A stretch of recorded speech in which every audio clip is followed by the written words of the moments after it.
We finished reading verse 57, right? 57. Nihilists go to unhappy states. Existentialists go to happy states. Knowing well the way things are and not relying on both, one finds liberation. So that means you are a nihilist, and then you start saying there is no cause-effect relationship, there is no three jewels and things like that, then you fall into a negative state of existence. Contrarily, if you believe things exist, there is cause-effect relationship, there is Buddha, Dharma and Sangha, things like that, then the result will be happy rebirth. It's happy rebirth, but still you will be in the samsara. Still you will be in the samsara. So therefore, knowing well the way things are, more than just accepting the existence of things, if you know well the reality of everything and not relying on both, one finds liberation. So in order to achieve liberation, it's not enough to accept things as existing, but you need to understand lack of inherent existence. Verse number 58. Verse number 58 says, understanding well the way things are, one asserts neither existence nor non-existence. If one thus becomes a nihilist, why does one not become an existentialist? So that means understanding well, that means when you are able to understand emptiness well, and because of that you do not accept inherent existence. Now when you through this understanding of emptiness, when you say things do not exist inherently, then the opponents, they would argue by saying if you don't accept things having inherent existence, then this is equal to saying that there is no existence, you are nihilist. That's what the opponents try to argue. And then this is refuted by saying, then in that case, since I believe in cause-effect relationship, so believing in cause-effect relationship means believing cause and effect as having inherent existence according to you. Right? So if one thus becomes a nihilist, why does one not become an existentialist? Did you get the point? So the opponent, they are saying, if you accept things as having no inherent existence, you are nihilist. Because if you don't accept things as having inherent existence, it is equal to accepting no existence. You are nihilist. Okay, so through that way they are trying to refute the Madhyamika viewpoint. And this is refuted by saying, okay, in that case, if one becomes one asserts by negating, if one thus becomes a nihilist, why does one not become an existentialist? Meaning, because I say cause-effect relationship, things exist.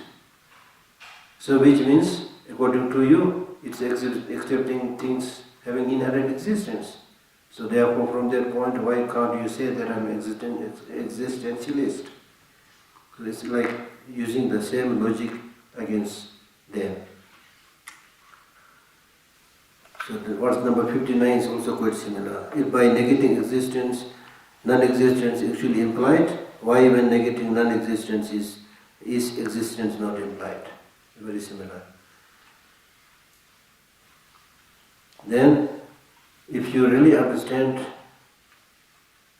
the state of emptiness which is free from any fabrication, then such force will not be there.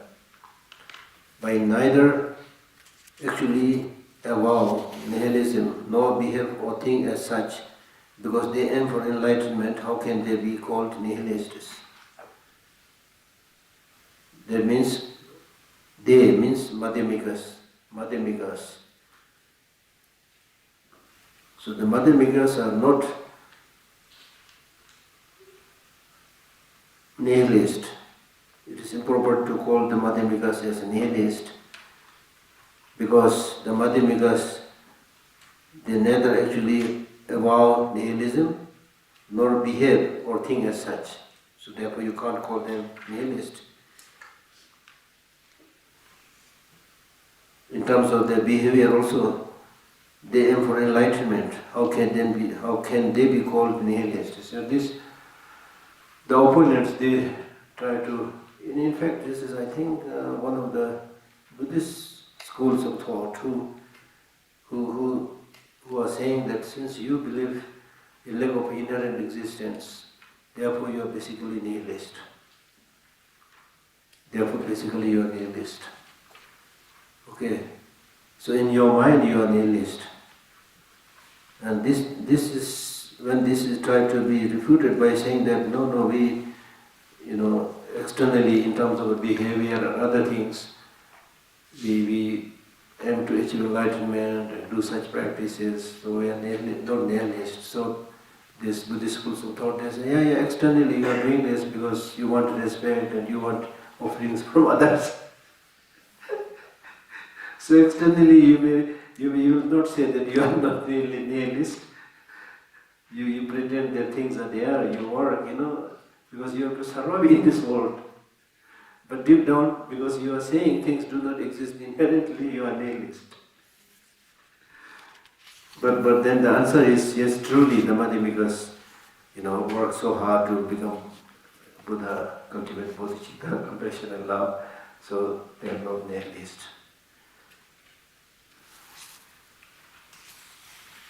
And then the next verse is saying that this philosophy of avoiding all extremes is a very unique feature of the Madhyamika schools of thought. Very unique feature. How it is unique feature? If you don't know that this is unique feature, then you go and ask other philosophical schools. That's what he's saying. Ask the worldly. There are many. In India, there are many schools of thought. Ask the worldly Samkasyas, or ask the Vaisheshikas, or ask the Nigranthas like I think Jains, who describe person as aggregates. If they ever assert anything beyond existence or non-existence, so this is what they believe, right?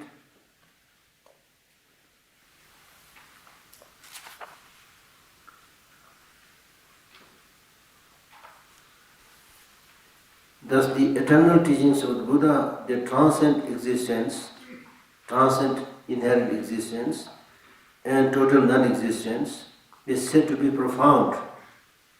So this philosophy of being free from the two extremes. Things exist, they don't exist inherently.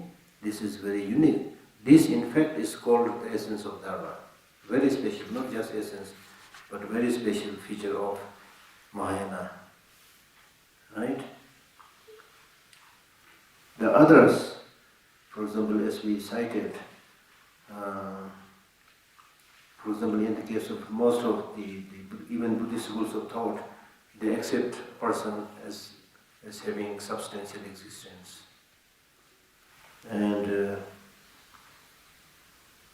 they don't talk about this state of free from all extremes.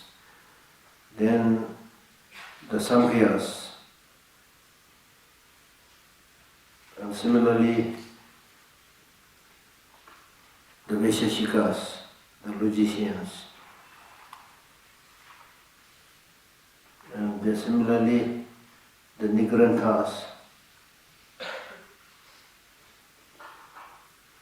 Ask them whether they accept this very subtle teaching of interdependent origination, which is free from the two extremes. Ask them whether they accept such a state.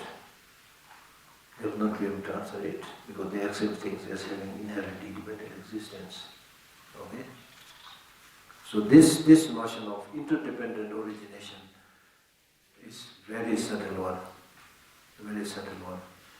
Everything comes into existence by depending on causes and conditions, mental designations, depending on the whole and the part is dependent on the whole is dependent on the part, which means the individuals like us are dependent on the world, the whole. And that the world as a whole is dependent on us individuals. The English word individual means indivisible part of the whole, the world. So therefore, if we want to bring about a change in the world, we need to change. The individuals have to change. Without the individuals, change, how can we expect the world to change? So there's a very subtle interconnected reality. Right? In science they say that even if a butterfly flaps its wings on one corner of the world, makes an effect on the other side of the world. So much so. Right?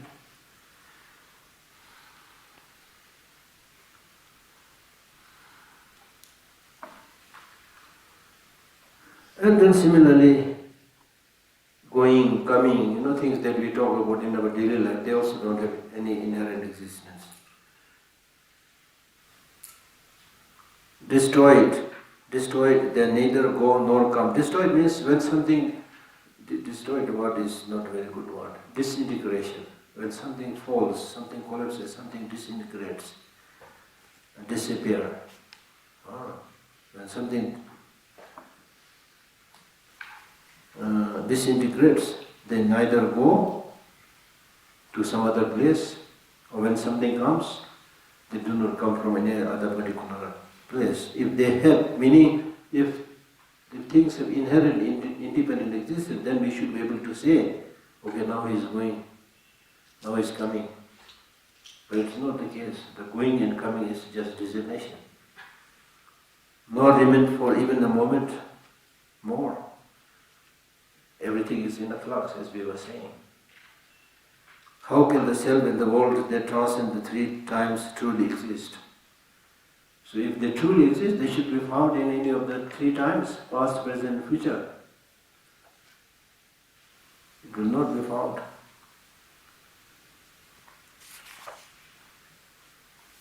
Since both do not truly go, nor truly come, nor truly remain, what difference could there actually be between samsara and nirvana? That means, even this being the case, even in the case of the samsara and nirvana, we very much like nirvana, we very much like liberation, we very much like to go out of samsara. But the ultimate nature of both the samsara and nirvana, they don't have inherent existence. In terms of ultimate nature, samsara and nirvana are the same. Samsara also doesn't have inherent existence. Nirvana also doesn't have inherent existence. And the good thing, the good news, that samsara doesn't have inherent existence means samsara exists. That existence depends on causes and conditions, therefore we can change, we can come out of samsara. If samsara is existing from its own side, it's permanent, nothing we can do. It's the way it is. So all these great notions of impermanence, emptiness, interdependent origination, they make us flexible. So they are saying, when we talk about doing dharma practice, they are basically saying, go with the flow. If you understand the flow, just like a surfer, if you really know how to swim properly, then you can ride on the waves. The waves come one after another, but you are not drawn, don't get drawn into them if you are a good surfer, good swimmer. Whereas those who don't know how to swim like me, even without those big waves, I will be drowned. Right? I know this bit, okay? Don't think that I know nothing. I don't know how to swim, but I know how to float. That's good enough.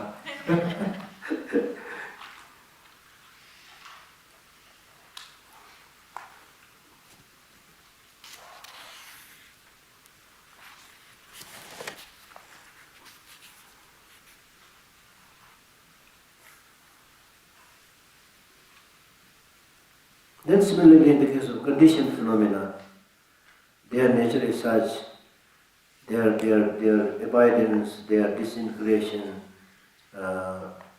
their production, none of these have inherent existence. because there is no abidance, inherent abidance.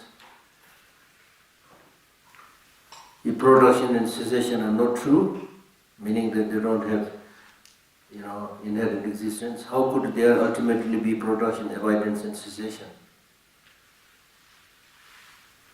Meaning that if production, abidance and cessation, they have true existence, inherent existence, then how is it possible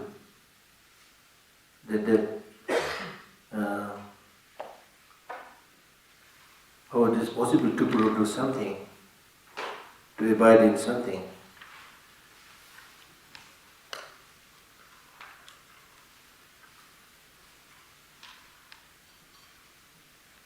Then some verses refuting others' viewpoint. Verse number 66. If something constantly changes, how could that thing be non-momentary?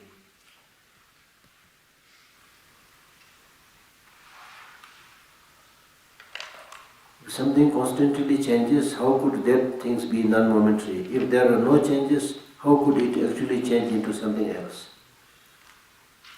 There are some non-Buddhist schools of thought, they accept the subtle particles as both permanent and material.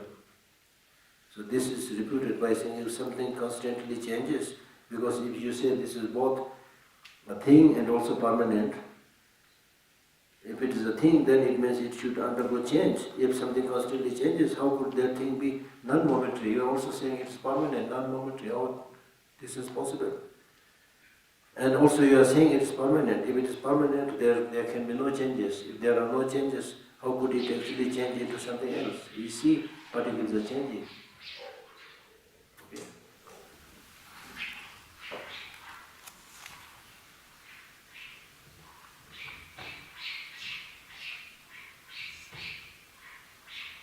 Then this is, the opponents try to refute this by saying that although they are disintegrating, but in terms of their inherent existence, they are momentary.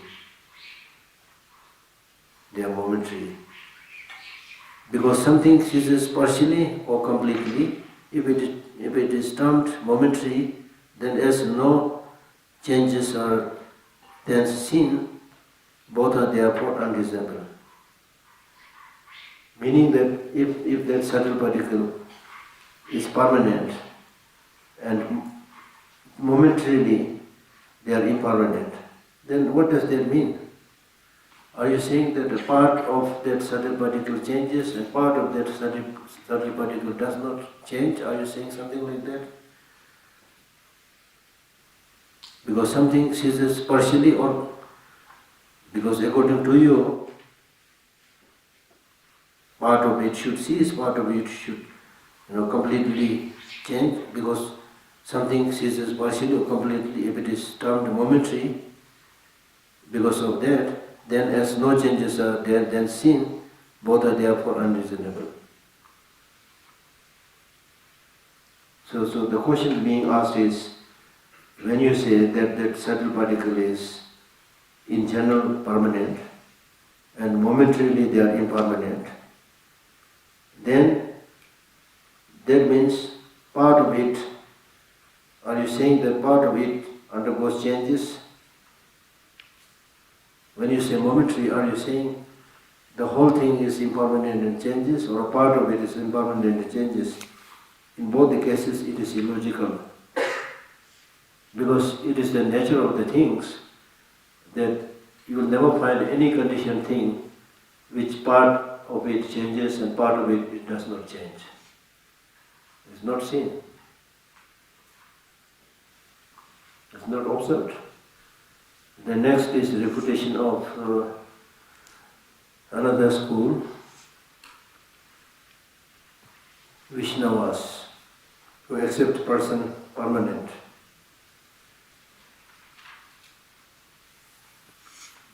If momentary, it would not subsist, then how could it ever age? If non-momentary, due to being constant, how then could it ever age? Because according to this Vaishnavas, they say that Vishnu is beginningless and endless, and therefore it's a permanent person, an old person, permanent old person.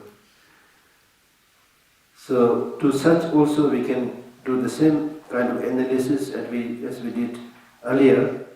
For example, if Vishnu is a conditioned phenomena, then it should be momentary, right? If it is momentary, then in the second moment of it is coming into existence, it should start disintegrating. And if that is so, then you are saying that the one thing that is existing at 1 minute ago, another minute it is gone, then how can you say that Vishnu is permanent and old, is living forever? How can you say that?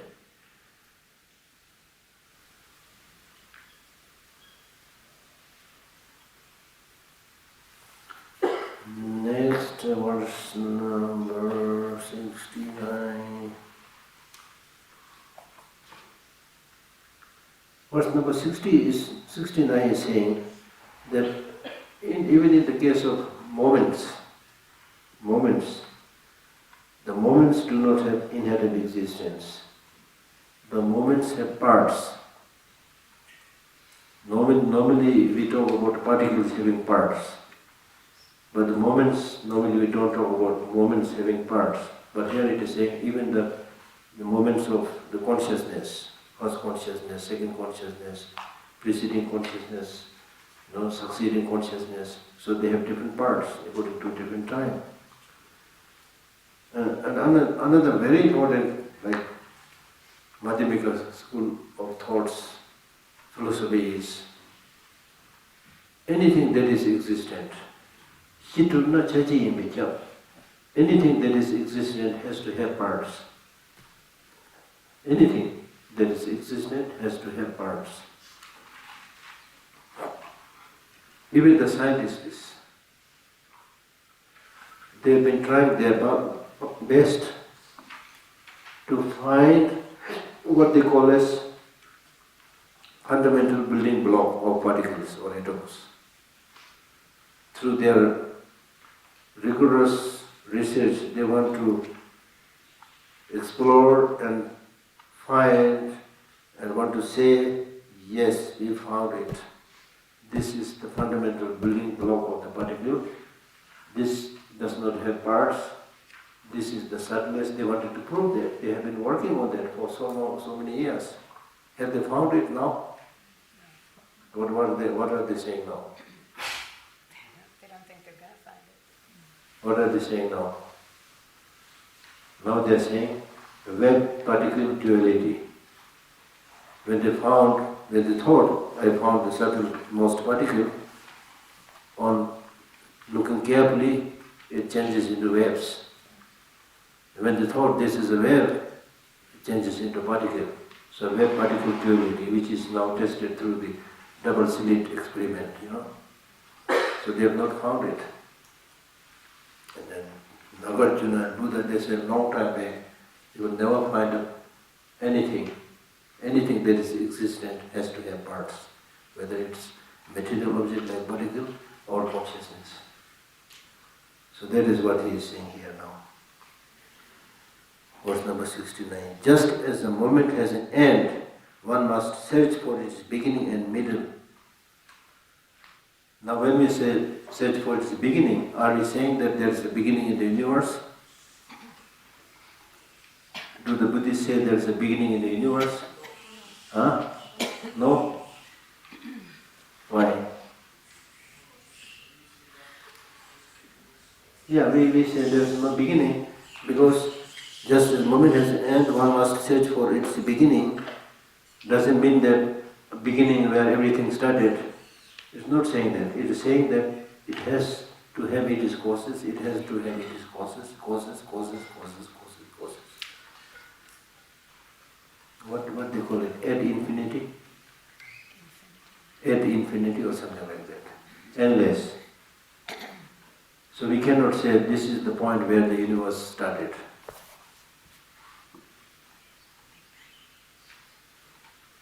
science saying Big Bang. But from Buddhist viewpoint, Big Bang also did not happen like that. Why Big Bang was there? Is it just one Big Bang or several Big Bangs? Right? So beginningless. Just as a moment has an end, one must search for its beginning and middle, as moment itself is made of 3 times. The world does not abide for even a moment. 3 times. 3 times means past, present and future. Yesterday, past. Today, present. Tomorrow, future. This morning, past. Now, present. Evening, future. Then think about 1 hour. Split it into parts. Again, past, present, future. Then come to 1 second. It also has past, present, future. So in this way, if you keep on splitting, then you just find it's only a relative term. There's nothing called past, present, and future having inherent existence. The world does not abide for even a moment. It is in a total flux.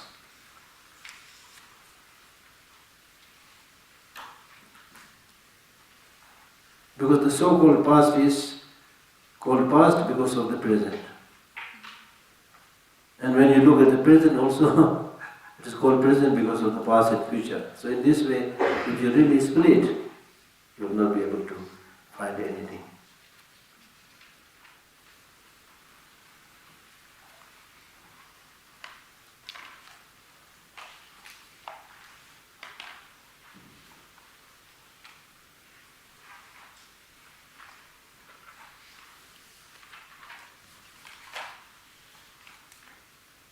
So therefore he is saying whether it is the environment or the sentient beings living with that environment, living with the world,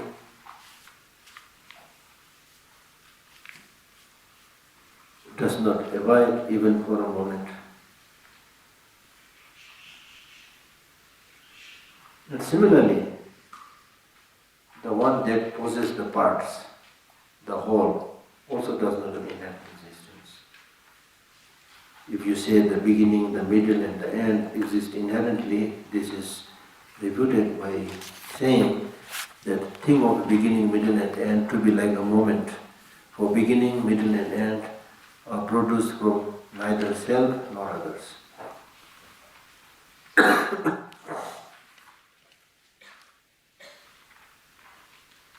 So just as you have examined with the moments, similarly if you examine this one also, you will come to the same conclusion that the so-called whole has no inherent existence. So the way to refute inherent existence is by using this logic as explained in verse 71. Having different parts, it is not single. For nothing exists without parts. Without one, there can't be many. Without existence, there can be non-existence.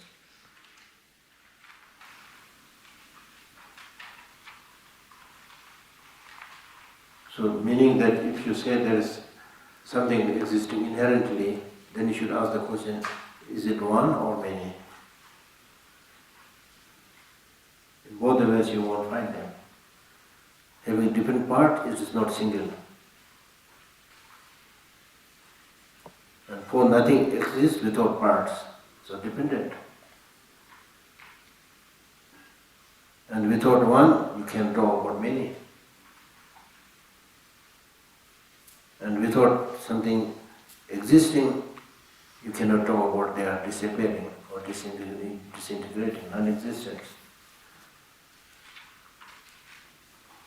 In other words, if you come up with a physical object like your body, then you should say that this body does not have true existence as being one, because it possesses many parts. Because there is no physical object which does not have parts. Now if you say the many parts possessed by it has inherent existence, that is also not feasible because you already accept it. that there's no one that has inherent existence. Without one, many cannot be there. So similarly, taking this example of the physical aggregate, you can use this logic with all other phenomena.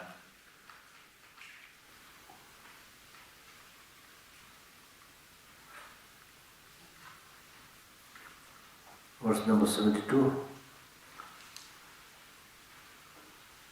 Due to destruction or disintegration or counterforce, if existence is said to become non-existent, how could there be destruction and counteraction when existence itself is impossible?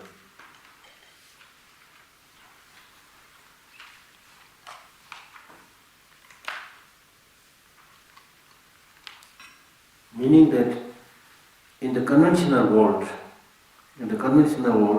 something can be destroyed with the counterforce.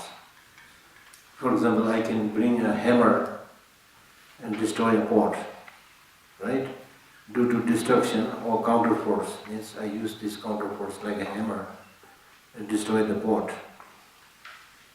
And because of that, you can say the pot was existent earlier, now it is non-existent because it is destroyed by the counterforce. But how could there be destruction? This is possible only in the conventional world. But if things exist as you believed, that they exist inherently, then how could there be destruction and counteraction? When existence itself is impossible. Inherent existence itself is not possible, or if there is anything called existing inherently, nothing can destroy it. Nothing can destroy it. Verse 73.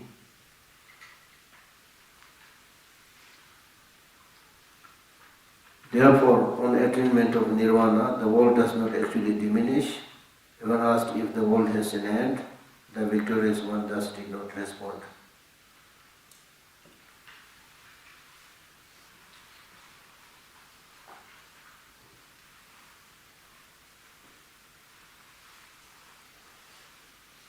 So that means therefore on attainment of nirvana, for example, let us say we have like over 8 billion human population right now, right?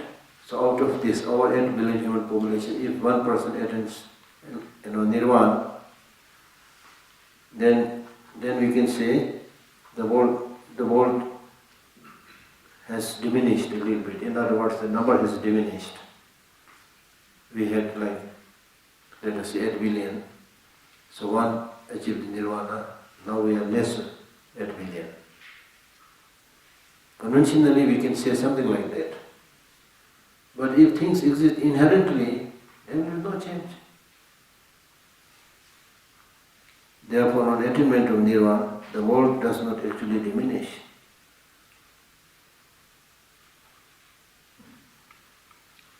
Which meaning that by actualizing nirvana, the samsara, which exists inherently, will not diminish because inherent existence never existed.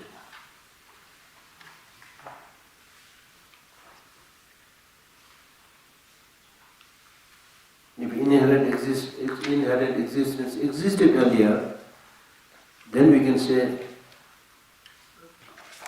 there is a diminishing in the number. But we can't say anything like that because inherent existence was never there before. That means if all sentient beings are relieved of suffering, nirvana does not replace samsara. You need to think from the point of view of the opponent who says things exist inherently. So the rebuttal is things do not exist inherently, right? So somebody attaining nirvana does not reduce the number because inherent existence has never been there, even before.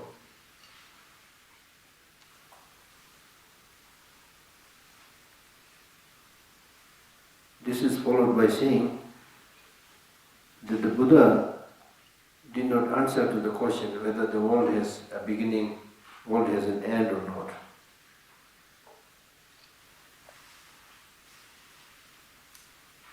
whether it's samsara or nirvana, none of this has inherent existence, as I explained earlier. So there were like countless wrong views, which is normally categorized into 62 wrong views in the Buddhist schools of thought. So these are summarized into 14 wrong views, which includes, in order to explain that when a question is asked whether the world has an end, the Buddha did not answer.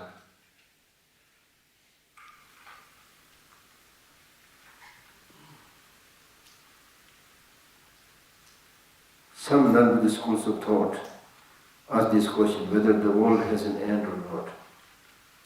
The Buddha did not answer. Why the Buddha did not answer?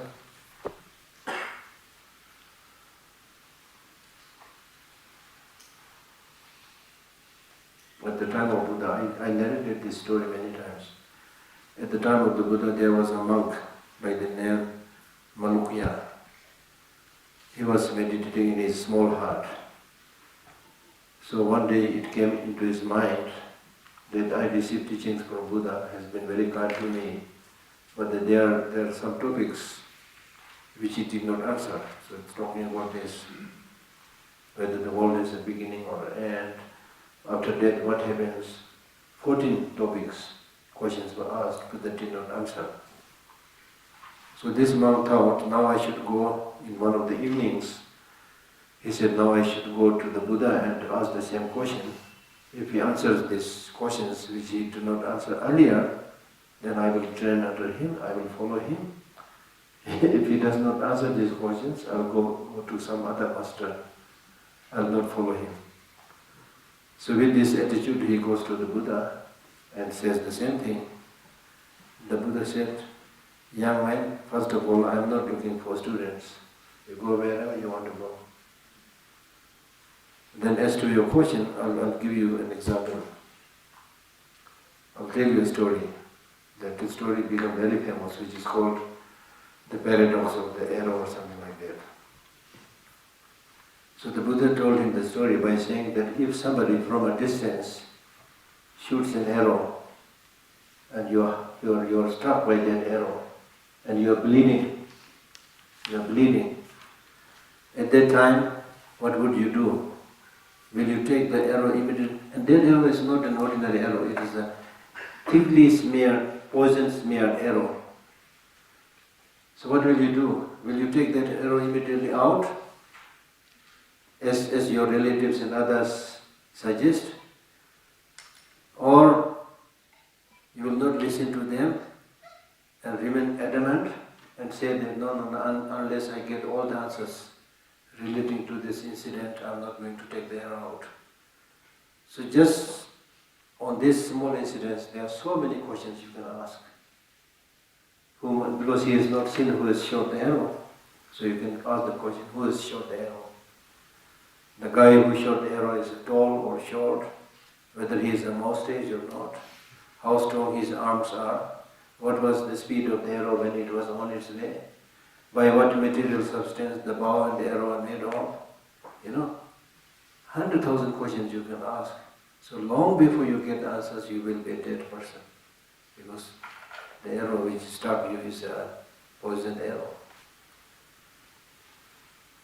So with this example, the Buddha said, you can entertain yourself by asking all these questions. The world is a beginning. No, I'm not interested so much in metaphysical questions. My main focus is how to alleviate the sufferings of people. That's why I'm teaching Four Noble Truth and so forth. That's one answer why he did not answer those questions. Another answer to these questions that he did not answer is because many of these non-Buddhist schools of thought, their motivation and intention of asking that question is different. If Buddha tell the truth, their whole philosophy will crumble, or they'll even intensify their own view. So that's why, so therefore, again, it is not that you try to answer every question. Sometimes it is wise not to answer questions. So therefore this is saying, therefore not imparting the profound teachings to such unsuitable receptacles. The learned therefore understand the omniscient Buddha to be the knower of all, because he knows to whom I should give the answer or to whom I should not give the answer.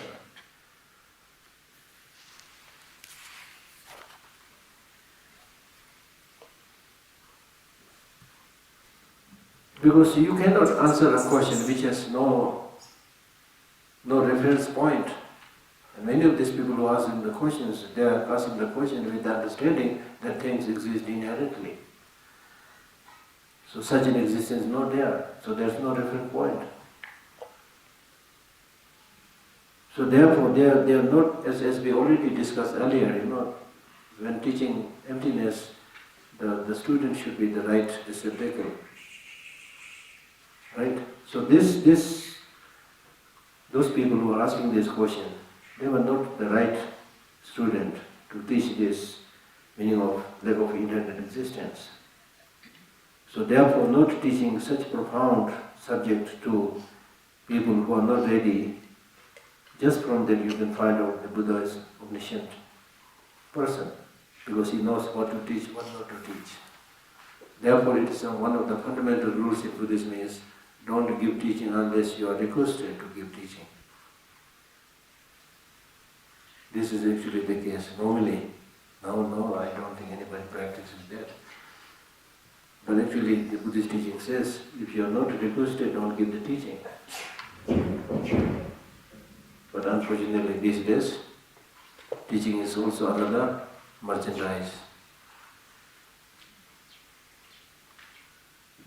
Make big posters, big announcements. And some people even go to the extent of saying, you attend my 1 week teaching, you will start flying. Or you can open the third eye, whatever. Really?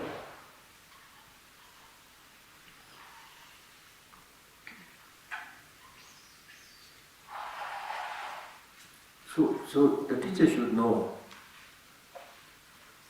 Generally, as I said, if not requested, don't give a teaching. But if you really know that this person needs the teaching, this person is not able to request for the teaching, if you know that very well, then even if not asked, give the teaching. That's what the text says. But the teaching should not be given without being asked. And you will recall that Buddha, after his enlightenment, he did not give teaching for 49 days. He was requested several times. He said, no, what I found is so profound, you will not understand, just leave me alone. Repeated request.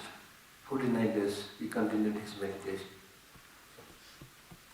Because this is to show, the reason is, the Buddha is saying that if you really want teaching, there should be genuine seriousness in your mind. If you are here because others are going there, you can do all those things, but it will not benefit you much. So therefore, those people who really want to come for the teaching, what I always do when I was His Holiness, the Dalai Lama translator, what I do is, before I go to the teaching, I need to read the whole text that His Holiness is going to teach as a preparation. Highlight the relevant parts, because His Holiness teaches so quick. He's very eloquent, and also time is so short, he's such a busy man. So I can't hope to translate whatever he's saying, or can't translate the whole text on the spot like this, Right? So I need to prepare and say, okay, this is what text is saying, this is one important point, this is another important point. Then in between I should also translate His Holiness's own commentary, and also some of His Holiness's jokes. Because if I don't translate that part, although it's not the important thing, but if I don't translate that part, then His Holiness makes a joke, all the Tibetans and who follow Tibetan language, they all laugh. Ah! Then all the Westerners look at me. As if something big has missed, Right? So from there I learned that if you are a serious translator or serious student, then practice what we call as pre-review. Preview before the teaching. Read the text, what we are going to read. Then listen carefully during the actual teaching. Then after the teaching, review. Are you doing all those things here? No, just close it. Maybe some of you doing, I don't know. But all I'm saying is, in order to get something in the mind, it's very important to do that. Otherwise, nothing will stay here.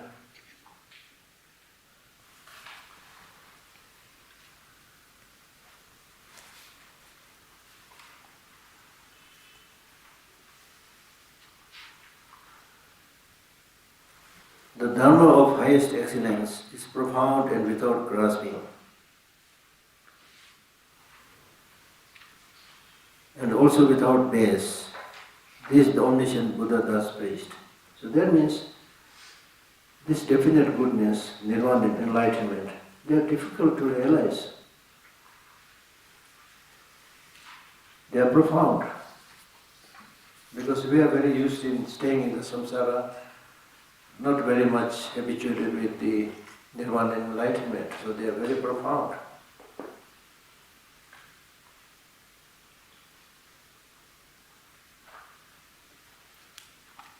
And the subject matter for achieving definite goodness is profound, and that profound subject, in whatever way you examine, it does not have inherent existence. There is nothing to grasp. That's what he's saying. The Dharma of highest excellence is profound and without grasping, nothing to grasp. And also without base. There's no foundation that is stable, having inherent existence. But once you realize that state, having no inherent existence, no inherently existing foundation, and get habituated with that realization of understanding of lack of inherent existence, then you are able to actualize the fruit of the three vehicles. And this is taught, this profound teaching is taught by the Buddha in his King of Stabilization Sutra and so forth. So learn from this. Next verse. The fault of developing fear in India. The teaching on baselessness frightens those. See, the teaching on baselessness means the teaching which says there is no foundation or base having inherent existence. Then they get frightened. If you think carefully, as I mentioned earlier, if you really think about yourself as having no inherent existence, you're not able to look at yourself, don't you get frightened? A little bit? If you're not frightened, it means you're not understanding anything.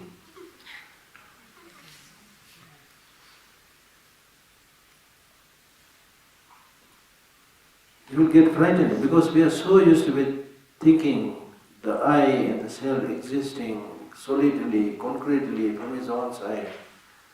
Now somebody comes and says, no, you don't exist in that way. There is a big jolt, you see.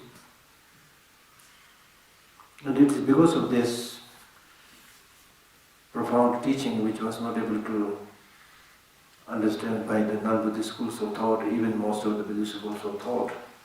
So historically they say that Buddhism was in a very precarious situation before Nagarjuna came. They were all laughing and saying, you Buddhist nihilist people, you don't accept inherent existence, which is equal to not accepting existence. Nihilist people, nobody able to give a proper answer. Nobody able to give a proper answer because there is a very thin demarcation between existence and lack of existence and inherent existence. It's easy to say, okay, things do not exist inherently, okay. or things don't exist inherently, okay. Right? Now things exist. How do they exist? Your body is not you, your mind is not you, and where is you? Where is I? It's like an illusion, it's like a dream, easy to say things like that, but you really think about it, very difficult. So therefore it was Nagarjuna who came and defended this teaching of emptiness, the lack of inherent existence, and built solid ground, built such a solid ground which today some of the leading scientists also will agree and will not try to denigrate this philosophy. Right? Even scientifically speaking, as I mentioned, in case of your body, you can split into parts, analyze, but by then they will never say the body is not there. It is there, but it's not there as we used to think. The reality is whether it's a body or a mind, everything is in a flux, everything is dependent on many subtle causes and conditions, Like rainbow. When the right causes and conditions, the rain and the sun come together, there's a rainbow. When these conditions are not there, there's no rainbow. And those people, sorry to say this, I'm a little bit revolting. Those people who don't understand this, then they say when there's a rainbow, oh, so auspicious rainbow. Nothing auspicious. Could be. Because it could be either or. There was a rainbow when Lama died, I don't know. See? They say things this. Maybe, I don't know. There's a connection between why this rainbow happened, I don't know. Difficult to say. But generally, when the causes and conditions come together, it happens. I've seen a rainbow many times when I was flying from the window, I can see. So I could have... And your plane didn't crash, right? Did not crash, yeah. Yeah, they gave me good food, so...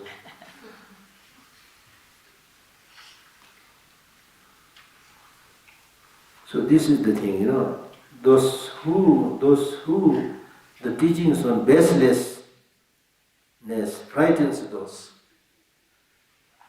This is a solid statement. We want something solid base, solid foundation, So the very carpet on which you are standing is pulled out and you will fall. That's how we think. But it's your perception. Like once I was watching a documentary in Washington DC. It's a big hall where they show all these flights, different kind of flights. So it's a 3D. Smithsonian, something like that. Yeah. I don't remember even where the thing is, somewhere in Washington. So we were given this eyeglass, we wear it. It's a 3D, and then the planes were flying, the impact on your mind is so strong. But really, seriously, I felt that I'm going to fall down. I have to just close my eye and tightly hold on to the chair. There was no earthquake, nothing. But this is your perception. Your perception can make such a strong impact that can create fear, that can create sadness, that can create loneliness, depression as we were discussing. All these things can come. All these hallucinations, all these things can come. Mind is the king, the maker. Right?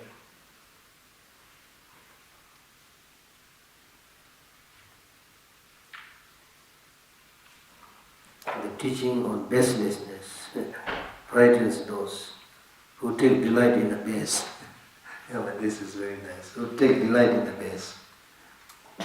Hindi में हम लोग बोलते हैं ना, जो लोग वहाँ बैठ के घोंसला चिड़िया का घोंसला बना के आराम से बैठना चाहता है, उनको झटका मरेगा ये.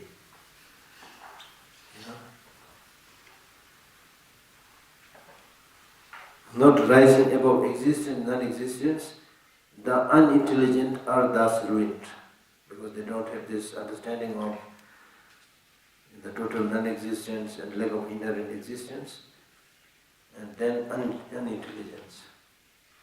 Stupid people, they are ruined. Those who fear the fearless state, see, this is our situation. In those areas where we should have fear, we have no fear. In those areas where we should have fear, we have no fear. In those areas where we should not have fear, we have fear. Those who fear the fearless states are themselves ruined and ruin others too.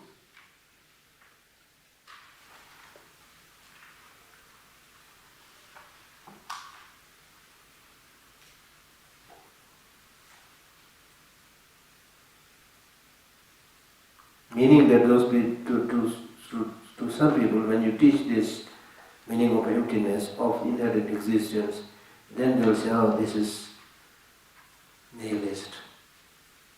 They will defame that teaching, and then they fall into negative state existence. Those who fear the fearless are themselves ruined. They fall into negative state of existence.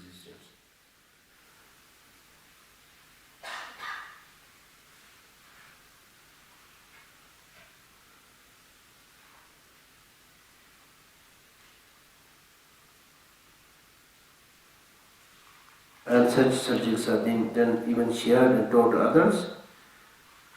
They spread their wrong view to others, they ruin others too.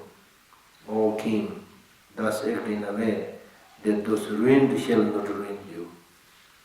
If possible, try to help all those ruined, or at least make sure that those ruined shall not ruin you.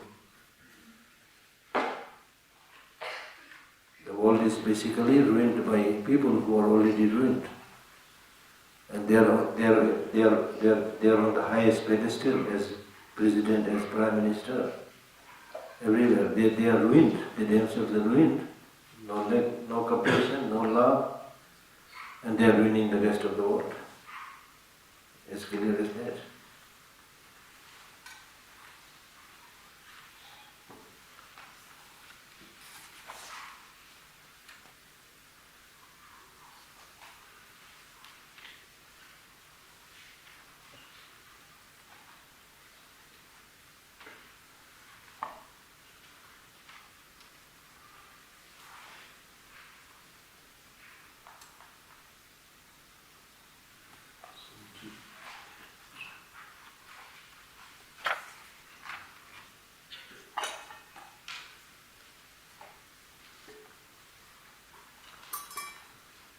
O King, for you to not to stoop low, I shall, in accordance with the scriptures, explain the transcendent ways that do not rely on the two extremes. So he is saying that I am going to give you a profound teaching which transcends committing negative deeds, which also transcends collecting ordinary merits, and which will make your life meaningful, and which is something which is not tested by many of our Buddhist schools of thought and many other opponent schools. I'm going to explain this to you. I'm going to explain this to you so that you will not stoop low. I shall, in accordance with scripture, explain the transcendent ways that do not rely on the two extremes.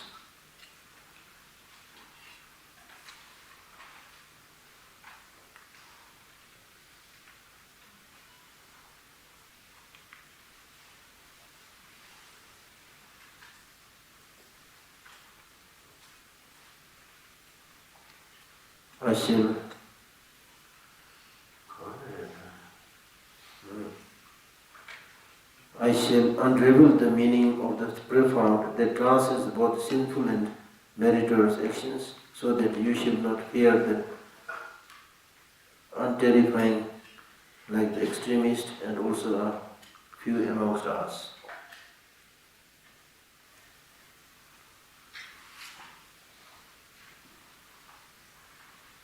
Then from henceforth he is going to explain a little bit about selflessness of person.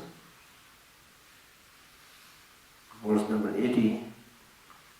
A person is neither earth nor water, no wind, no space, no fire, nor consciousness, nor all. What person exists aside of this? Now these things will become easier and easier because you can use the same reason. Easier and easier now. The so-called person. God, what am I reading now? Am I jumping? So,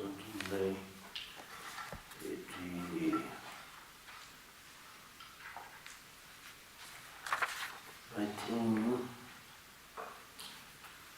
there is a discrepancy between this translation, the root text, and the Tibetan root text.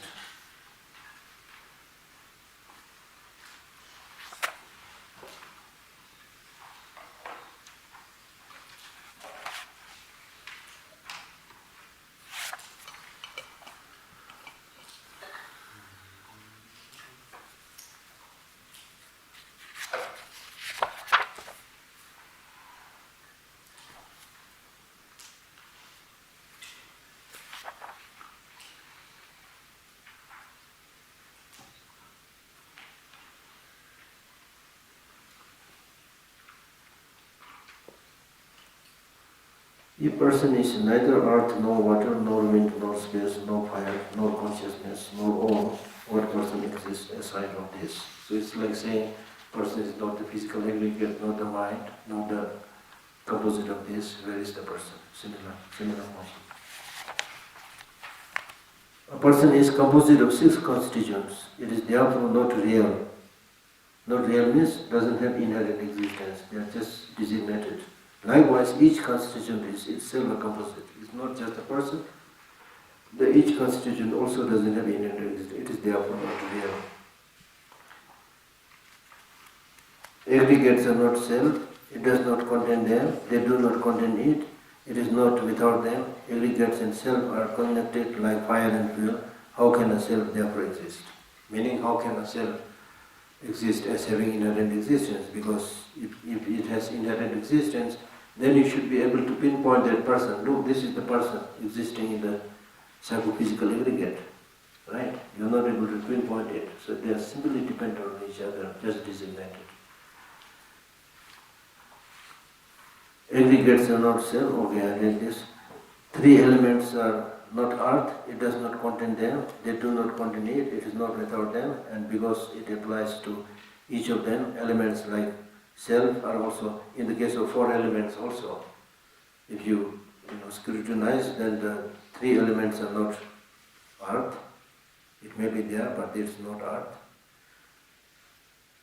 It does not contain them inherently. They do not contain it inherently. It is not without them. So they exist dependently. And because it applies to each of them, individual elements like the self are also unreal, having no inherent existence.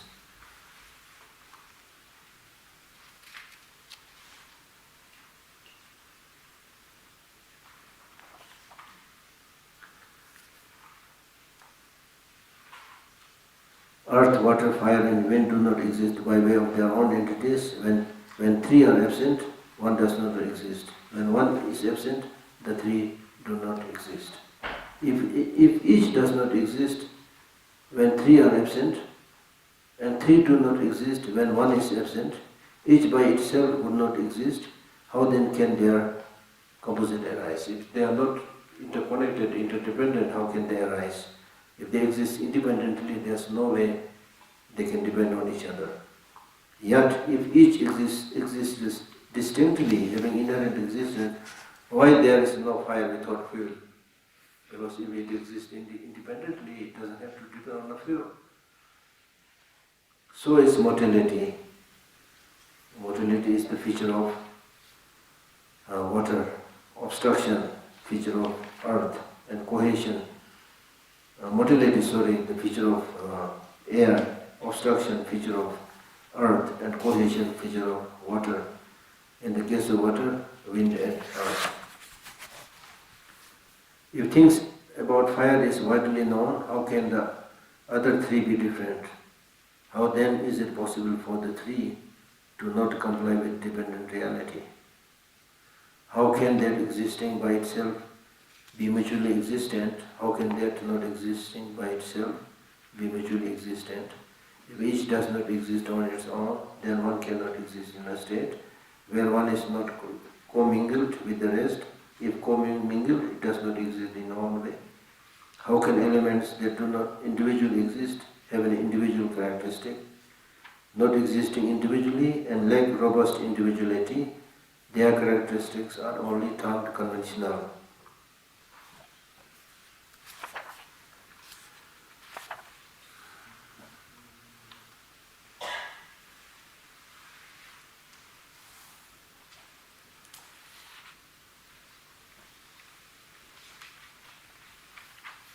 Then next,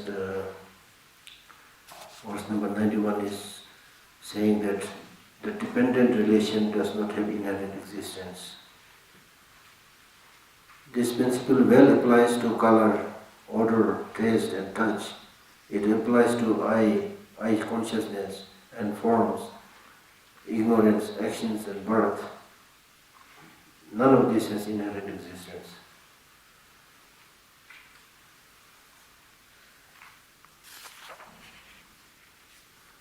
Similarly, agents, deeds, tasks, number, possessions, causes, effects, and time, knowables such as short and long, and designation and designee as well. Earth, water, fire, and wind, tall, short, thick, and thin, and merit and everything else, cease in consciousness, the sage says.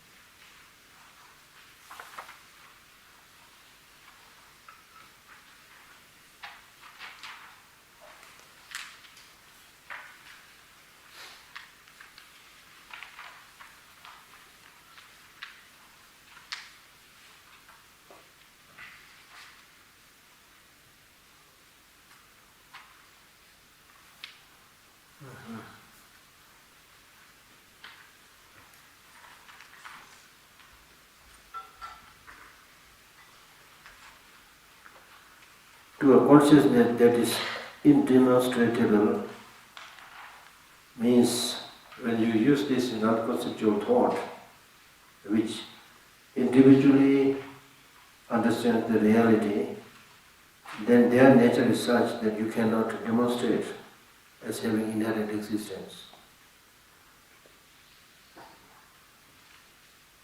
And a complete master of the infinite means when you are somebody who really understands completely the way things are, to such a person, earth, water, fire and wind are not worthy of being its object. Meaning, to summarize all the verses that I have read, basically what he's saying is, to an ordinary unenlightened mind, we see all these realities as if they are existing inherently. Now, if things exist inherently, then the consciousness which is trying to see the reality as it is, as we earlier read, the mirage.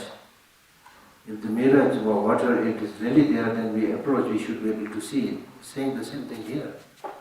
When you meditate and absorb into the state of emptiness, then to that balance of the mind, if inherent existence is the ultimate reality, it should appear to that mind. But to such a mind, inherent existence does not appear. Not only inherent existence, when that mind is totally lost into emptiness, tree, man, woman, nothing appears to that mind. It's just like your mind completely. Normally we put the example by saying it's like water placed in water. If you put one part of water into another part of water, you can count and distinguish which was the first one, which was the second one. So your mind gets completely absorbed, merged into that state of emptiness, then these conventional realities do not appear. Forget about inherent existence.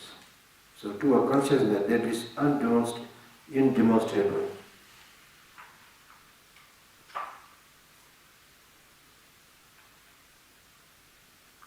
a consciousness which is totally merged into emptiness,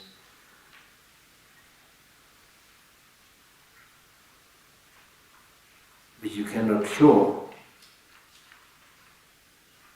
And in this way, when you enter into that state, you become a complete master of the infinite. Infinite means countless ultimate realities of the phenomena.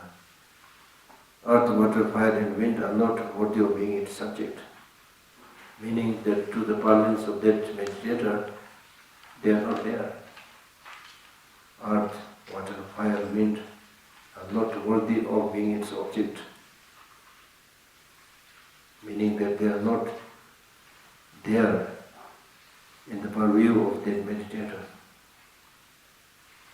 As for tall and short, thick and thin, virtues and non-virtues, and names and forms are without exception held to cease.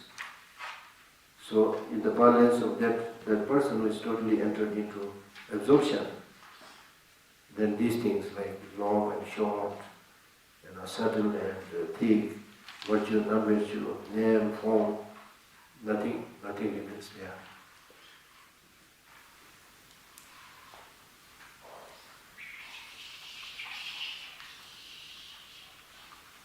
Meaning that if things exist inherently, the long, the short, the black, the white, if they exist inherently, then they should appear to that mind. They should be there at the purview of that mind that sees emptiness directly, but it's not seen.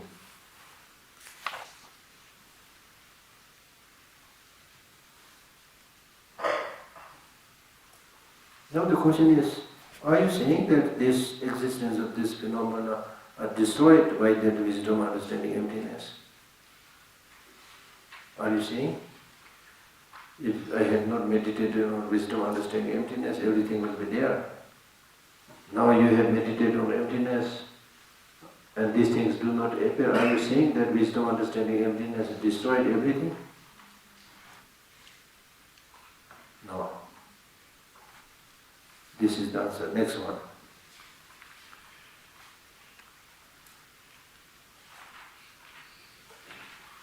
Although not seen by ordinary beings,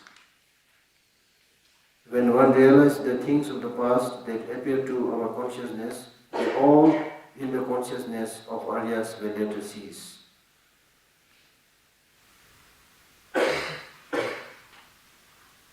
Because this state of having no inherent existence was there from time immemorial. Emptiness was there from time immemorial. Emptiness is not made by Buddha. Impermanence is not made by Buddha. They were there from beginningless time, but hardly anybody had that insight to see the reality. That's the problem. And we did not see the reality, we are unnecessarily suffering, having problems. They are there, but because your eye is dimmed, your eye is obscured by ignorance, and you did not know. So it's the only thing is that such ordinary individuals have not seen. That is the only thing. But superior beings who have realized emptiness, they are able to see that lack of inherent existence. They are able to see interdependent origination. They are not only able to see, they are able to see it directly. So, in the purview of that person's mind, that is totally lost into emptiness, this other long and short and things like that do not appear. So, the point that we are making is that person has seen only what has been there from time immemorial. Emptiness, lack of inherent existence, that was there from time immemorial, and he has only seen that And it's not the case that earlier there was inherent existence and then later on he saw it having no inherent existence. Because inherent existence was never there. So therefore you cannot say that the meditative equipoise or wisdom understanding emptiness is the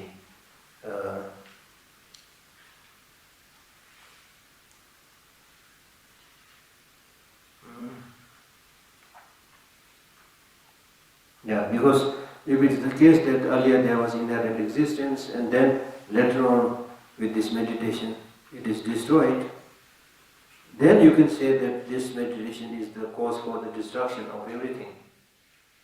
But inherent existence was never there before, so you cannot say that this meditation destroyed that. There is a line which says, whether the Buddhas come or not come, the ultimate nature of everything is emptiness. Whether the scientists come or not come, it doesn't make any difference to the way things are. They are there. So we need to discover it.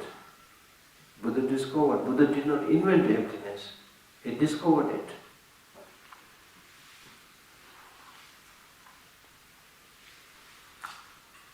Verse number 87. All these worldly phenomena are like fuel to the fire of consciousness. With rays of thorough discernment, they are burnt and then purified. So all these worldly phenomena, the colors, the shapes, the sounds that we see, are only like fuel to the fire of consciousness.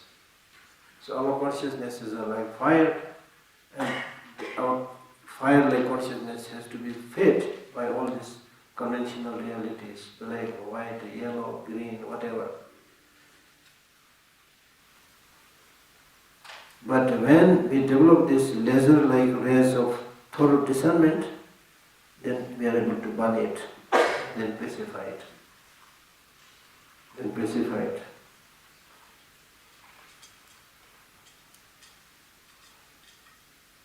So in other words, what we are saying is,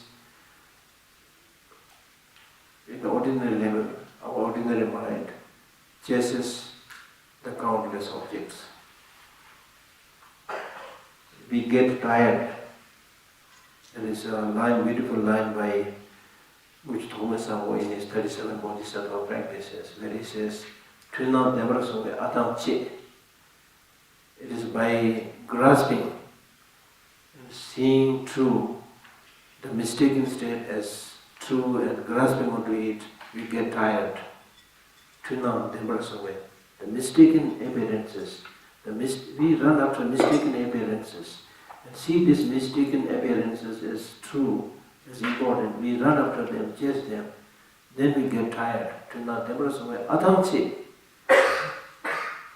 I read this line, it really gave me a jolt. Since then I have been citing this line.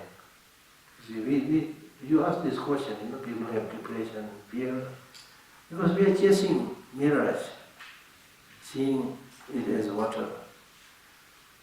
We are chasing appearances. Appearances are deceptive.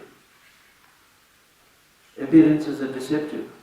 Because appearances are deceptive, people know how to cheat. If I want to attack somebody, I need to do a makeup. I need to improve my makeup. Then by that makeup, I can cheat other people. This is what people are actually practicing through the so-called fashion. It's only to fool people, attract people, because people know that people run after appearances. People have no time to see the reality. They run after appearances. If it is marriage, they look at the faces of the men and women, and not much time to see whether the person is reliable or not, good or not.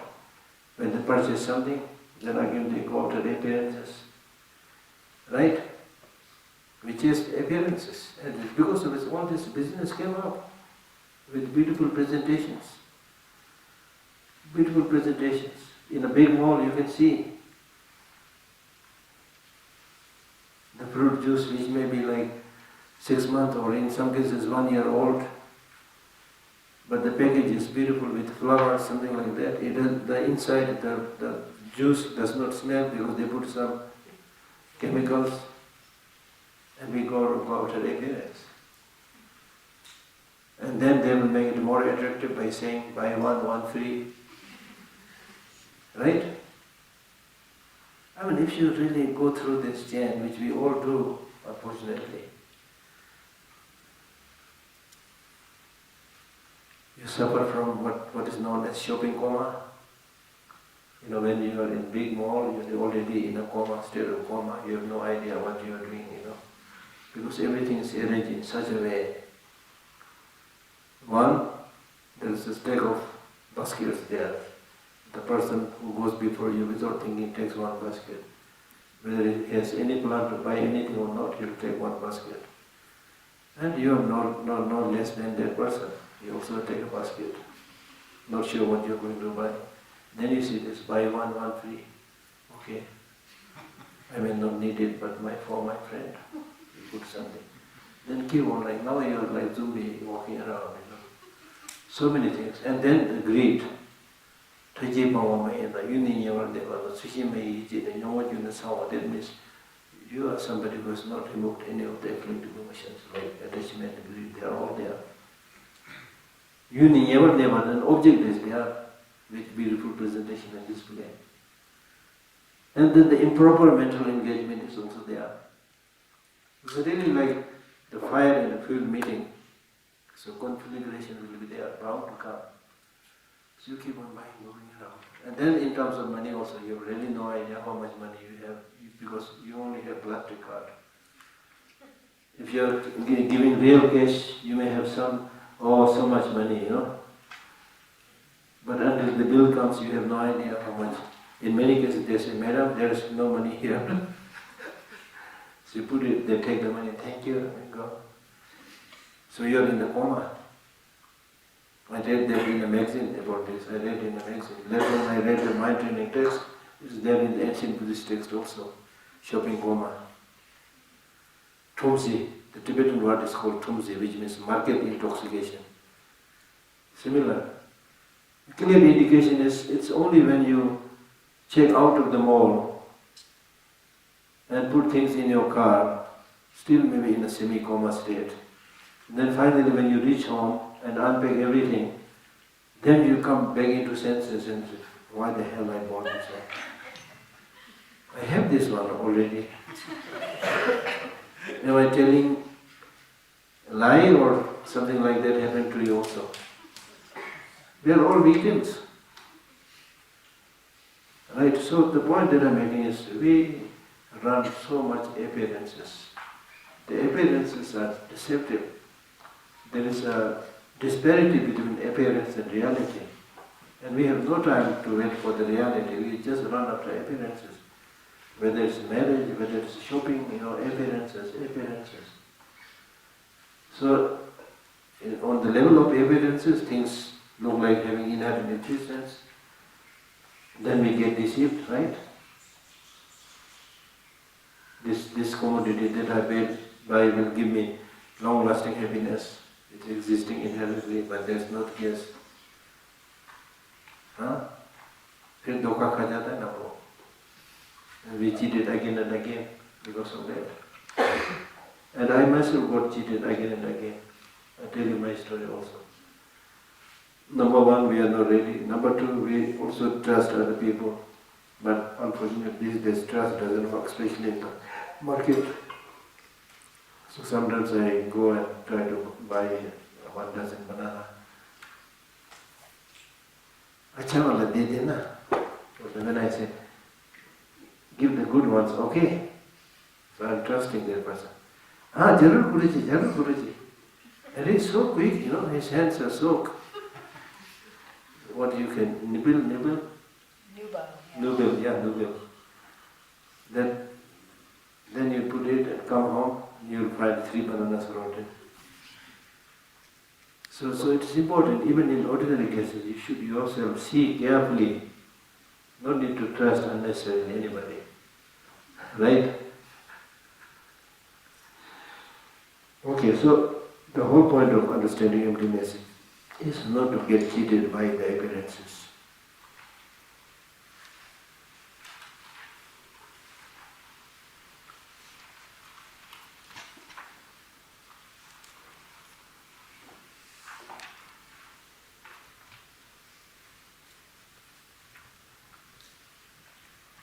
And then the next verse number 98, he is saying that by refuting inherent existence, there is no risk of falling into nihilism. Okay? No risk. Verse number 98. Whatever through ignorance is earlier misconstrued will be later ascertained. When a thing cannot be not found, how can there be a non-thing? Meaning that in the past, because of ignorance, because of afflicted emotions, because of lack of knowledge, even though things did not exist inherently, we thought things exist inherently, we imputed such a thing having inherent existence, and later on, when you establish empty of inherent existence, and when you ascertain it, then you have realized the actual mode of existence. But that does not defend the mere existence of phenomena. Okay, that's what he said. And then the next verse is saying that the space does not have inherent existence.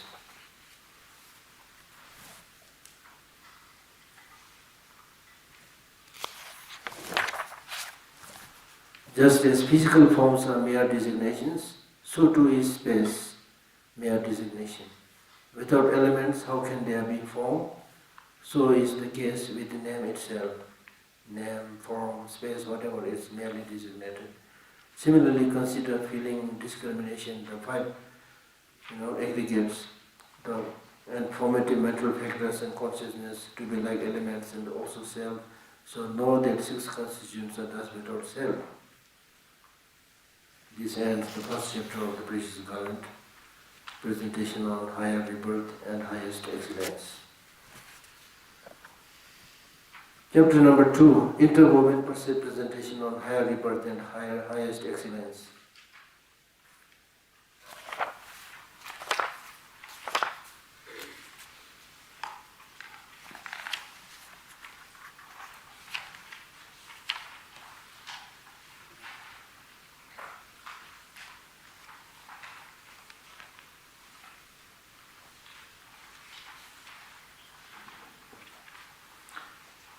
So, this topic, which is intermingled explanation on the cause and effect of higher status and definite goodness. So first it will explain about the cause and effect of definite goodness, then the cause and effect of higher status, then the cause and effect of definite goodness. In the case of the explanation on the cause and effect of definite goodness, first is refuting the view grasping onto the extreme, and next is explaining why it is difficult to realize the profound emptiness. With regard to the refutation of the view holding on to extremes, first it explains with an example which is actually recalling what we have already studied. So the verse number 1 says, just as nothing exists when all parts of the plant and tree are removed, so is the case of person when its constituents are all removed. Plant and tree, sometimes they say banana tree or plantain tree. Sometimes onion also, something like that. It looks like solid and concrete, but if you take the outer peel, there's another peel. Take that one, another peel. Literally, when a banana tree is up there, it looks like another tree. But if you take the peel out and it's peel after peel, there's nothing solid essence. So similarly, in the case of person, when not examined, it looks like there must be a person existing from his own side. But when you look at the constituents by which the person is formed and separate all these, you will not find it. Therefore, the Buddha said, all phenomena without self, this is the victorious one. This, the victorious one, this is what the Buddha said.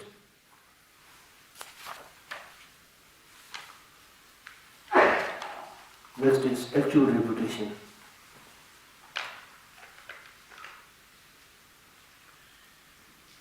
First is explaining that the self does not have inherent existence and the selflessness also does not have inherent existence. As of how all six constituents are without self, this I shall explain to you.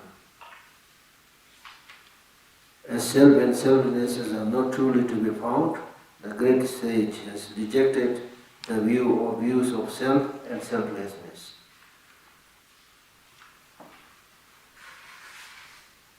Buddha is called victor. Buddha is called victor because he is somebody who has control over his body, speech and mind. The reason that Buddha refuted the self and the selflessness as having no inherent existence is because seeing the self and the selflessness as having inherent existence is a wrong view, is misconception of reality. Because we do not observe such a self.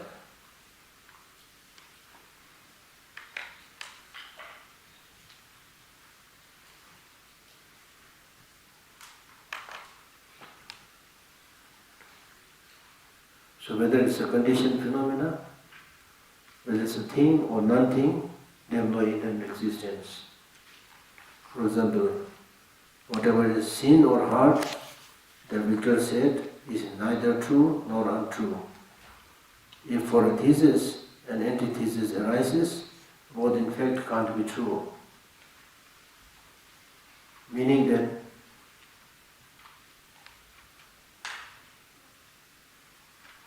the objects of what you see, that the six sense fields, six sense objects which you see and which you hear, the Buddha said, do not exist truly. But this does not mean to say that they do not exist at all. So that's why the Buddha said, whatever is seen or heard, the Buddha said is neither true.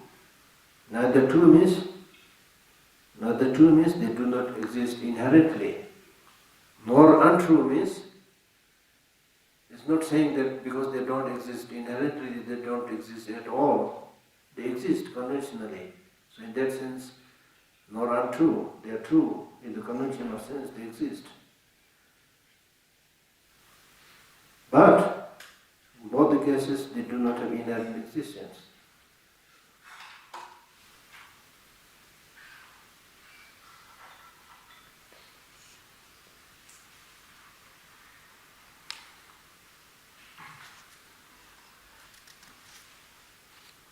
Maybe some questions.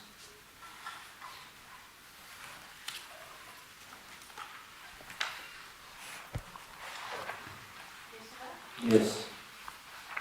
When the king asked for this teaching from Nagarjuna, what did he ask for? What did the king ask from Nagarjuna that Nagarjuna wrote this letter? He asked for a special teaching or just how did he ask for the teaching? What did the king ask for? What kind of teaching from Nagarjuna? The teaching text does not say that the king had made any request. He didn't make request. It doesn't look like, I don't know. And this was even orally transmitted or it was? I have no idea. I asked because it's not that easy. Because the only thing I know is the king, Nagarjuna had a very good relationship with the king, So very often, not only this text, there are other texts also that he has taught. So I don't know whether he has made a special request or not. So the king was very well versed in Buddhist teaching. Yeah. Is this book is a shesting or Huh? something else? Is this book is a shesting or something else? That we used to do in Bodhi. Is it a shesting? What? Is it shitting? Shitting, yeah. Letter to the friend. So Nagarjuna's letter to the friend. okay, so the Precious Garland and Letter to a Friend is the same book. Precious Garland that we are reading, or Yeah. the Letter to a Friend, is it the same book or is it different? These are two different texts. Of course, two different, totally different texts, but taught by the same master, Nagarjuna. Geshe Lhakdor, one more question. As you have mentioned that because before Nagarjuna, no one could able to differentiate between this lack of inherent existence, right? So does it mean that Buddha also couldn't able to explain it properly? No. After Buddha, I said, after Buddha. Okay. Buddha gave this teaching on lack of inherent existence. But then the subsequent teachers, they had a lot of disagreement when explaining the meaning. Then we had the Prasangika Madhyamika view, then we had Swatantrika Madhyamikas.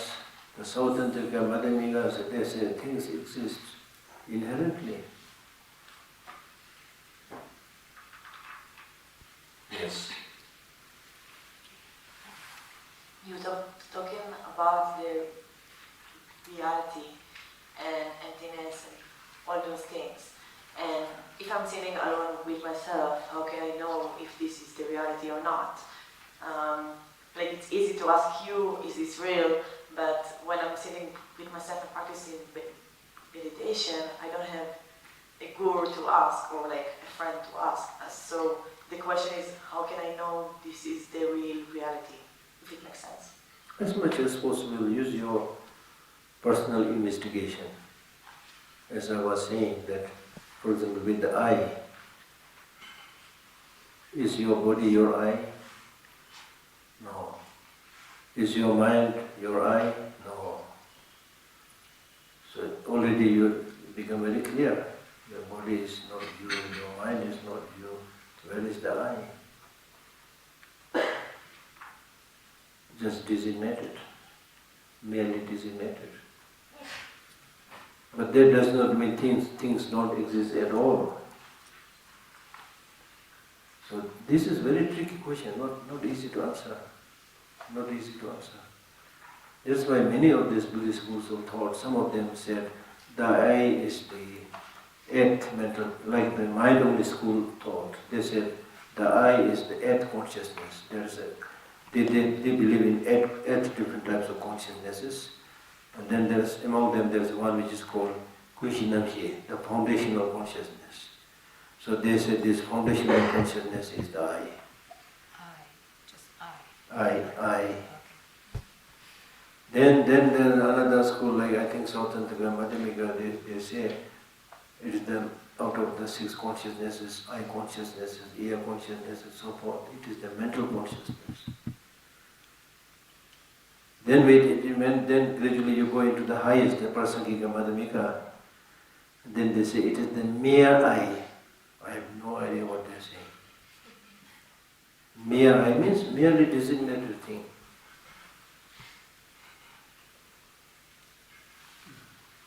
So you are a mere I. I have a kind of two-part question about that. When you talk about the terror of nihilism, that people are terrified if they think they will not exist, and that's a very deep terror, which I completely agree with because I think I got there one time. But if we have Buddha mind, if we are essentially already in possession of this knowledge, but we just don't know it, then how do we get to be so... Isn't there some kind of countervailing force there? It's not that we're so terrified of not existing because we don't know any better. We really do. So why isn't that more effective on us? Why doesn't the fact that we do have Buddha knowing without those delusions, why isn't that also a strong force? What do you mean by Buddha knowing? Well, if you have a Buddha mind, that's the mind that you will Yeah, get to. which if means done you are all of already this. enlightened. Yeah. Yeah. So if you've got that, if that does exist, but you just don't recognize it, then why isn't that a strong countervailing force against this terror of nihilism and this fear of letting No, go this of is convention? all what we have been discussing. Yeah.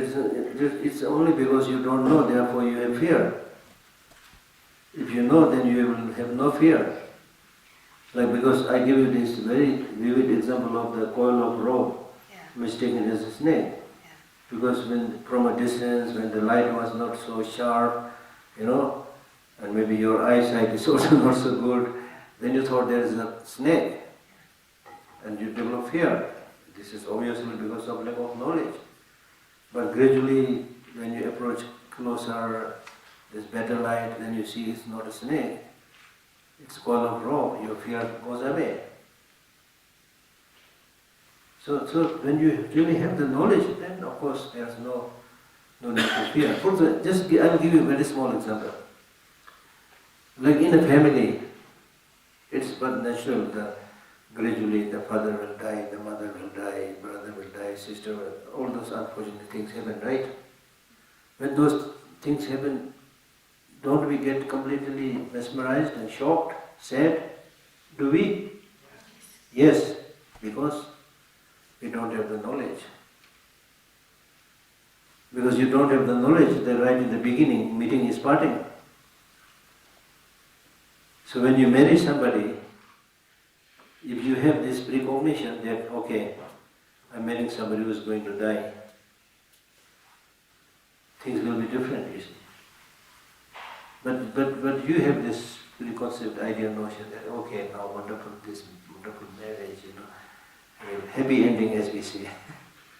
We live happy forever. Now some people even go to the extent saying that my soul mate, if this life doesn't work, the soul will continue to come together. All these fantasies are there. The point that I'm saying is, if you know the reality right from the beginning, that meeting is parting, then you will live and prepare accordingly. And then somebody dies, somebody parts. You may get some sadness, but you will not be so shocked. And you will not see it as something, unrealistic. Something like that. So therefore it's truly lack of knowledge by which we are unnecessarily suffering. I'm completely, I will own that. But what I just don't understand is why this incredibly powerful, it must be an incredibly powerful knowing when you finally realize the way things are. Why doesn't that exert as much pull over our life as the delusion, which would seem to be This is I discussed with earlier, because I explained it in a simple language, that we were earlier animals. So it's evolutionary. Yes, that's the best explanation. Otherwise, normally in the Tibetan Buddhism we say, because we are so long addicted, for many lives we are addicted to negative emotions, not addicted to the good emotions. But for me that's not a very clear answer. Again the question remains why we are addicted to the negative, not habituated with the positive, the same. So it's a biological... So therefore now I give this biological explanation. Because we were animals, right? And then the things that the animals do is passing the gene to the next generation, mating, having babies, and fighting with everybody, those that comes in their way. So attachment, anger, they are necessary for survival. And not love and compassion in day-to-day life. So on a very superficial animal level, I think that is the case. But if you go a little bit deep down, like thinkers like Darwin's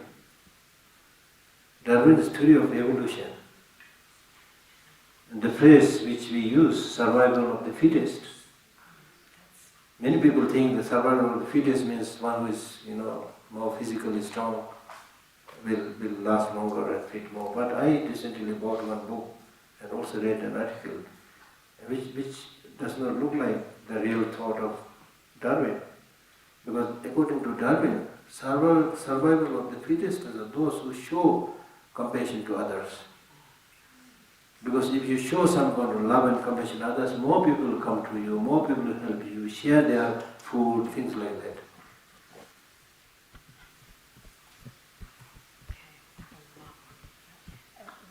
This is really short. You said when your mind is clear, when you finally see things as they are, the conventional reality you don't see that. You see the clear things as they really are. But if we have to navigate both realities, subtle and conventional, how does that work? If you can see clearly, how do you navigate the conventional reality that you might still be immersed in? I again cited this line yesterday, where the Buddha said, the worldly people are arguing with me, I am not arguing with worldly people. I accept what the worldly people believe. I am not crazy, I am not mad. So he's saying, when I give this teaching on emptiness, I am not doing so because I am lunatic, Because this teaching on emptiness is totally unfamiliar to the mind of ordinary people. Right? So Buddha was thinking that maybe they think I am crazy. So Buddha had to say that it's the ordinary people who is debating and arguing with me. It's not me arguing with them. Meaning that I am not crazy. I also accept the conventional realities that you accept. I accept that.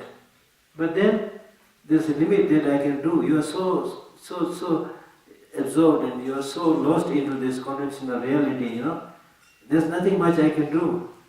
I can give you a little bit teaching here and there, hopefully you'll change. You see?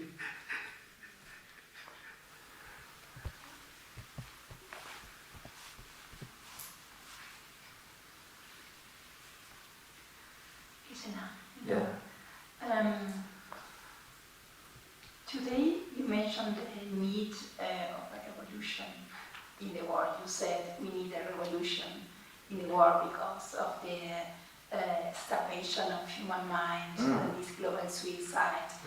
And I was wondering, we were talking about also the individual and the whole.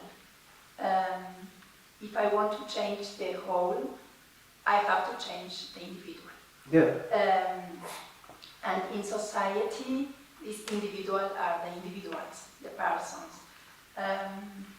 However, we cannot change people easily. And if we want to change individuals, probably we need to all up. We need to understand these profound teachings. But we also know that these teachings are only gradually to understand. They are not easy, and it is not easy to implement them. Then how we could think about a kind of revolution if everything is so individual, each mind should change for itself, and gradually I'm a scholar, a teacher, social and legal scholar, and I'm always wondering how we could do these changes in society without a violent revolution. Yeah, you can give an example by saying that whichever community you are, whichever society you are, whichever culture you are, people, I trust people, any culture, any religion, don't eat poison. Do they eat poison? In some countries, yes. Huh? To do a body purge. I mean, using for like medicine and some other things, but generally the poison that really kills oneself, I don't think it will be eaten by anybody. Exceptions are there, some are lunatic, crazy, nothing we can do, but there's no shortage of that group also. But the point is, generally speaking, from any religion, from any culture, from any tradition, we'll never say eat poison. They'll never say eating poison is good, and people don't eat it. Why? Because they know it will kill me. They have that knowledge. So similarly, if you tell people, if you lead this way of life, it is going to kill you. Convincingly, with scientific findings, you can show that. Like for example, anger, as I said, just work on anger. How destructive it is, how bad it is for economical growth. And then all the wars and killings, we can tell all this. Yes, it is true that people's makeup of the mind is such that they're almost like, many people are almost like incorrigible. They will say, who are you to teach me, I don't believe in past life, I don't believe in future life, this is only life, Let me enjoy. It's not my job to work for other people. My job is to just take care of myself. There are many people there. So I'm not saying there will be like nirvana or heaven on this earth in a short time. A reality which Buddha cannot do, Jesus cannot do, how can we do? But that does not mean hopeless. Right? So education system, yes, slowly, it's the only way. It will take time. It may be, many people say it's difficult. Difficult, everything is difficult. Earning your livelihood is also difficult. Right? And then some people say, oh Geshe Lhakdor, we are only few people talking about good things, but majority of the people are doing bad things. How can we change that? Then I tell them, okay, if the majority people are jumping from the 9th floor and committing suicide, are you also joining them? You will not join them. Use your common sense. You will not join them. Right? So therefore, and that's why the first teaching that the Buddha gave us on impermanence, death, this is another very good way of teaching. So these days I tell people, look, we have over 8 billion human population. Over 8 billion human population. All this over 8 billion human population are dead in 100 years, counting from today. Sab mara hua payega. Over 8 billion human population. It's a big population, right? But all this over 8 billion human population are dead after 100 years from today. Are you with me? I'm not saying they will be killed by nuclear warheads and ballistic missiles. Unfortunately, all these are there to speed things up. But even otherwise, our lifespan is around 100. So after 100 years, we are all gone. So if we think about that, then this short life is not for killing. It's for happiness, for peace, for joy. And if you realize this, then this will help you reduce many of unhealthy things that you do in your life. Corruption, bribery, so rampant into this world, misuse of natural resources, mistreating others, bullying others, all this will stop. If you have very good understanding of that. And normally, as found in one of the mind training texts, I give the example of 3 criminals. If 3 criminals are caught and they are standing in front of us, and they will be all these 3 people will be killed tonight at 10 p.m. It's finalized, declared. So what these 3 people will do now? They will die after a few hours, right? So how should they be behaving? They should try to exploit each other, engage in corruption. Huh? No, doesn't make sense, right? So what they should be doing? Console each other, try to do some prayer, because they now know the time of their death, imminent death. In our case also, if you think a little bit, we are not much better than these 3 criminals. They have only a few hours left, we have only a few years left. So during these few years, is it worthy to make other people suffer and cry? So that's why in Buddhism it's repeatedly said, understand the reality, understand the law of nature. If you think about reality, then look at everybody, They may present themselves in nice way, nice clothes, smiling, but they are all fragile, impermanent, Everybody has their problems, difficulties, illnesses, things they want to achieve, they are not achieving, looking for a job, not getting a job, lot of problems. So we should extend our helping hand in whatever way we can to help them, not to add extra problems and difficulties. So therefore the world is today suffering from short supply of Barack Obama. He says the world is short supply of empathy shortage. He had a kill list. But at least that is what he said, and I agree with that.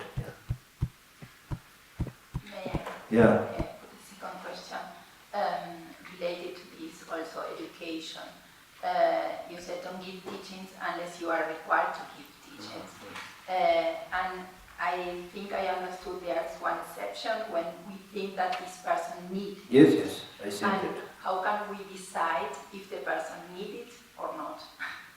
When we are in bad. No. For example, it's through close association. Not just look at somebody's face, oh, this person needs it. We can't say. By spending some time, then you will know. Yes.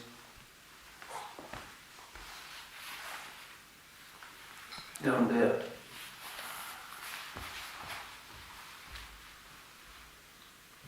Namaste. Hmm. In teaching, we learned that nirvana doesn't have inherent existence. Yeah. I just want to know, one who attained nirvana, what about that person? Hmm? Like one who attained, one who enlightened, one who attained that nirvana, does that person This person continue to live? inherit existence? This person does not have inherent existence. He will continue to live, but doesn't have inherent existence. I didn't understand it. Because when you achieve nirvana, you have removed all the sufferings, all the problems, all the afflictive emotions. That's it. Otherwise he will look like you and me. It's internal change, not necessarily physical change.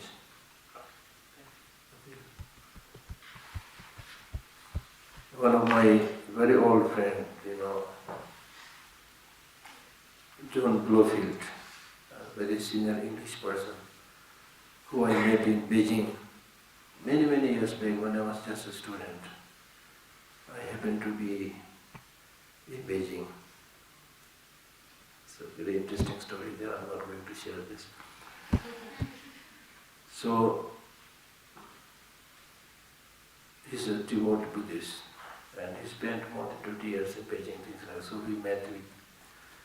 So later on, I think he came to Dharamsala. He requested His Holiness to write a small book on meditation, tantric meditation for uninitiates, those who have not received initiation. So His Holiness wrote it, and later some of my Indian friends requested a commentary on it. So we publish it in the library, which is called Cultivating Daily Meditation. So this gentleman, he did some experiment, whether His Holiness the Dalai Lama is really Avalokiteshvara, the deity of compassion of God. That's my point. So he come to the conclusion that if I meet the real Avalokiteshvara, maybe that Avalokiteshvara has a halo around his neck. Apart from that, there is no difference. That's his conclusion, yeah. What was his experiment? How did he prove that to himself? He must have judged His Holiness' speech, teachings, movements and other things. I have no idea. He spent a lot of time. It looks like, yeah. So the point I'm making is, as answer to his question, it is not a must that the person looks completely different. Of course, because because of this inner realization there will be more radiance and other things should be there, but it's the change of mind. For example, if you develop some kind of, if you become much better person, there will be some change, but not much change, you are the same person. Change is internal, not external. But Geshe, what if he unintentionally does some bad merit even after attaining nirvana in that physical state? This is because it is unintentional. It does not have negative consequences, very small, negligible. Because in the karma we talk about 4 types of karma. Accumulated, not done, done, not accumulated, both accumulated, done, both not accumulated, not done, something like that. So it's not done, accumulated.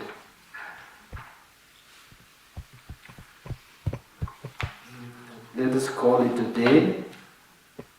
Yeah, okay. If anybody has dying question, yeah. Geshe, you said a student should be capable vessel so that he or she can acquire the knowledge, great knowledge of Guru. How do we know that we are ready to acquire that great knowledge? What are the qualities do we need for that knowledge to gain? You should be sincere. You should be genuinely interested. Whatever be your mental capacity, you should be someone who is genuinely interested. And at the same time, genuinely interested does not mean that you should only show devotion. You should also use your brain. You should have the capacity to analyze the meaning of the teaching. Right? It's not only in Dharma, in anything. You need to focus. We are not able to achieve much because we don't have that laser-like focus. One-pointed meditation is not there. Then we don't have much joy in what we are doing. We are just doing because others are doing. There is no genuine joy. For example, here in this teaching, those of you who are attending, are you really feeling very happy? Some of you may be, but not necessarily. So, in Buddhism, out of the 6 perfections, effort means not working hard, not just perspiring. It means delighting in what you do. So number 1, most important thing is you should delight in what you're doing. If you delight in what you're doing, you will never get tired. Just like a football player, a singer who is really interested in singing, they don't get tired. But in studying Dharma and other things, we may have some idea it's important, but there may be not genuine delight, If you get a new job which will earn like 1 lakh rupees a month, that's a genuine delight.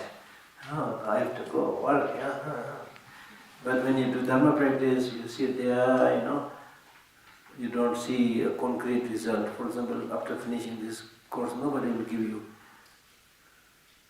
$5,000 each, right? So don't measure that in terms of material achievement, but measure this in terms of how much you are able. And let me tell you one story, then I'll stop. Several years back, His Holiness was giving Kala Chakra initiation in Jispa, in Lahore. So normally His Holiness takes few days preparing the Kala Chakra. Then he gives the actual Kala Chakra 3-4 days. Then after that, after the preparation, every morning ritual practices, then the preliminary teachings, 4-5 days. Then after that, the actual Kala Chakra initiation and empowerment, 4-5 days. So His Holiness has already completed the preliminary teachings. And Kala Chakra teaching also already about to finish, maybe 1 day left or 2 days left, something like that. So around that time, one of the security personnel came running to me and said, Geshe, there is a lady from South America, I think, who has a question, who wants to ask some question. So I went to her, she was really feeling restless,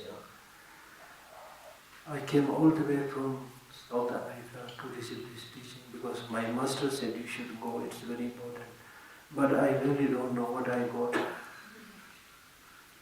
Genuine, what I got. So can you please help me? So this kind of question will be there. Then I told her, did you listen carefully? He said, yes, I listened carefully. Did you get something which you really thought very useful, which you have not heard before? Yes. Those are precious gems. Take it in your life. You will find very few people on this earth who will give you such wisdom. Right? So it is hard to judge anything that is related to mental. You don't see it, it's concrete, Therefore, we ignore it. Right? But then you need to know that it is actually the mind which controls everything. It is the source of happiness, it's source of peace. If that mind itself is untamed, unruly, undisciplined, you are going to get a lot of problem in your life. Lot of ups and downs. As I mentioned earlier, if you are somebody who understands the reality, and when you face the reality, yes it is. Somebody died, okay, yes it is. Right? Thank you.